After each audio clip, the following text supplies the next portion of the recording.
Hey everyone, welcome back to CryptoCache. Thanks again for joining me here. I hope you're having an amazing day. We're taking a quick peek here over at Ethereum. I redraw our fib levels here, a more recent fib from the low to the high, seeing how much further back this retracement could happen, right? Bitcoin does stabilize at 63,000. We might see this bounce at this 0.382 fib level. We'll talk about that and a few other things too as well. That's important. We're going to look at some liquidation levels too for ETH and just kind of see where we're at. I just want to say quick congrats to our community members for some awesome profits here. Took some nice healthy profits at, 45% from Bitcoin, a trade we took a week ago. A chain link trade, 10%, smaller one. We had to kind of secure profits quicker on that one. And of course, Caspa, 63% in the last 7 days. So it's been a nice profitable week for us here. And Ethereum is one of those trades we took profit on last week. But at this point here, the question is, do we open a new position or do we just kind of let the current one ride? So we've already secured some profit. We got some left remaining. That's generally the consensus here. All right, so we can see this heavy amount of liquidation that just got swept. See, this happened a lot with a lot of coins right now. This weekend was bad for shorts. So anybody trying to short this weekend had some serious trouble.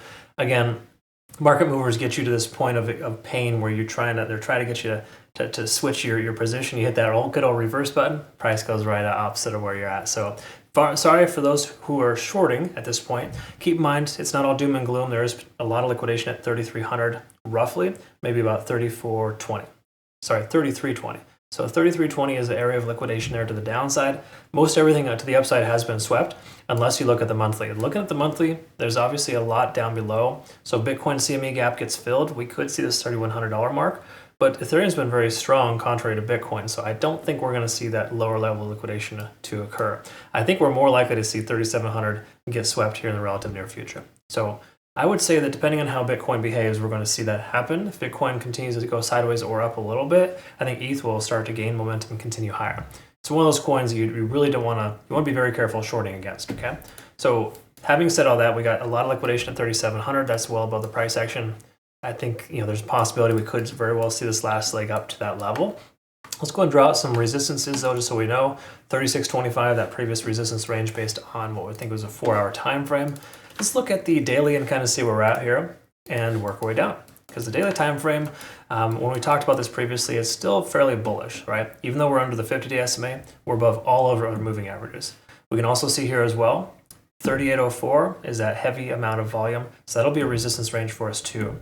So all the more reason why 3,700 is still a likely target before we get to that Fibonacci retracement level, or more importantly, that upper range. What I'm talking about fib level is just if I recall correctly, was it the 0.382?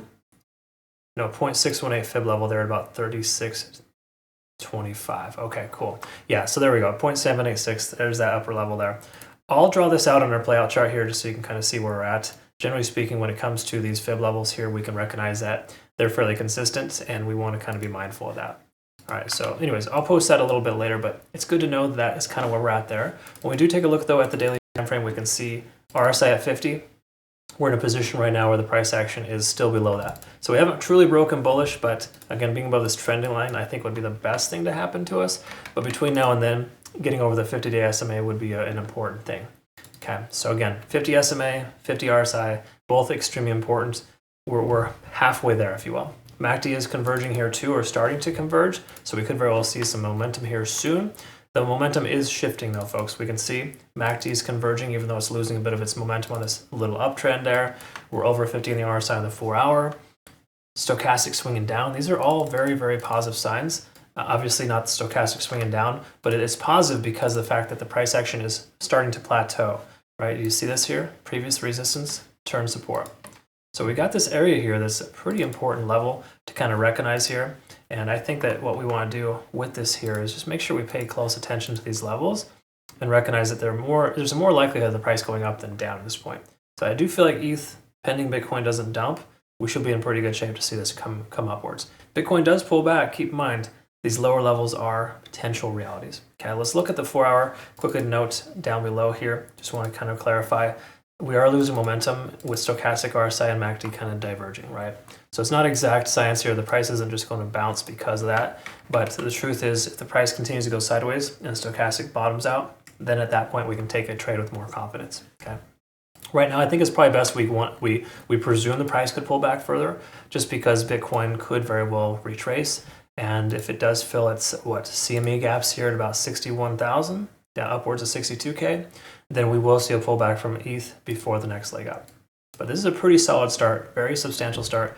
My money's on 3450 being a good solid support level for us, unless Bitcoin, pending Bitcoin behavior. We'll just put it that way. Ichimoku Cloud, quickly to confirm, we're above the cloud, lagging spans free and clear, conversion lines above the baseline. All the more reason why we have more propensity for the price to go up than down. So me personally, I would say 2 considerations for entry is 3450 and 3435. Okay, these 2 areas here, both these Fibonacci retracement levels that are common areas of retracement and or bouncing points when the price action essentially pulls back based on the more recent data here. And we take a look here at T sequential, we have come down to a 9 and we're starting to reset here. So good consolidated effort. If we can close today at 3450 and Bitcoin shows strength going into today's candlestick closure, I think ETH has more propensity to increase here soon. But again, buying the price action as it just comes down isn't necessarily a great idea. Let's give it some time to consolidate here and see what it looks like at the end of the day. All right. Anyways, that's kind of where we're at there for Ethereum. Thank you so much again for watching. Hope you learned something. Join us over on Twitter, Telegram, Discord, YouTube, and TikTok Shorts now as well. So awesome stuff there. And if you want to become, again, a better trader, more consistent trader, attend my academy and check it out. It's cool stuff. Link down below. We do have new slots available as of the 1st of the month. Hope you all have a great rest of the day. Thanks again for your time. We'll see you soon. Take care.